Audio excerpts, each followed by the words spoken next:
আসসালামু আলাইকুম গাইস। এখন দেখেন বারিন্দার যে লটগুলা বিমের ভিতর দিয়া এভাবে দিতে হয়। প্রথম দিয়া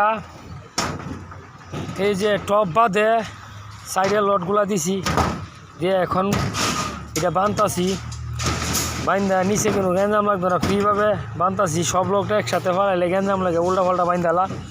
কিছু কিছু লোক আছে, সব লোক তো পাকা বুকতো না, ভুল করে বাইন্দালা। এখন পাতলা করে দিয়া ভিতরের লোডগুলো বান্ধা লাইতাছি। দেখেন পুরোটা ছাদ 1500 স্কোয়ার ফিট ছাদ। আশা করি শুক্রবারে ডালম ইনশাল্লাহ। এটা আমার বড় ভাইয়ের ছাদটা।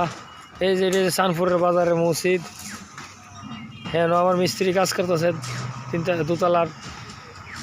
এই সাইডটা লইছে আস্তরের। হ্যাঁ দেখেন